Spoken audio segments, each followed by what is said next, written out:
Number one, Hindustan آپ دیکھ لیں، یہ ایک انڈائریکٹ سٹیٹمنٹ دنیا کے لیے تھا ہندوستان کی طرف سے کہ بھائی میں یہاں پر ایک گنڈا ہوں،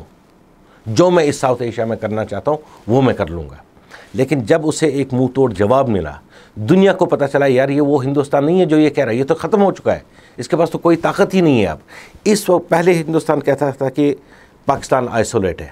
ایک نیریٹو کریٹ کیا گیا تھا کہ پاکستان کمزور ہے، پاکستان آئسولیٹڈ ہے، یہ کشمیر کے لیے کیا کرے گا. تو اس کی وجہ سے کشمیر کا جو مسئلہ ہے وہ بھی آہستہ آہستہ فیڈ ہو رہا تھا.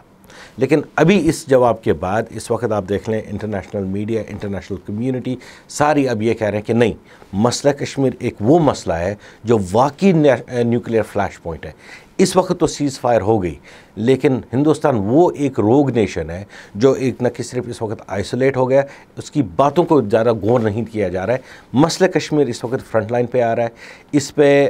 ہمارے لیے جو آسانی ہو گئی کہ جب ہم چاہے وہ یونائٹڈ نیشنز میں جائیں، چاہے وہ یورپین پارلیمنٹس میں جائیں، چاہے یونیورسٹیز میں جائیں یا تھنک ٹینکس میں، وہاں پر جاتا ہوں، ایک نیا پرسپیکٹیو آ رہا ہے کہ نہیں، واقعی مسئلہ کشمیر ہم نے ریزولو کرنا ہے، ورنہ یہ ایک نیوکلیئر فلیش پوائنٹ بن سکتا ہے، نہ کہ جو صرف ساؤتھ ایشیا ہندوستان پاکستان کے لیے. لیکن خدا نہ خواہ اگر نیوکلیئر وار بریک آؤٹ ہو گیا، وہ صرف ہندوستان اور پاکستان کے درمیان نہیں ہوگا، اس کا جو اثر ہے، اس کے جو ایفیکٹس ہے، جو اس کی امپیکٹ ہے، وہ گلوبلی رہے گی، اور وہ کوئی نہیں چاہتا ہے.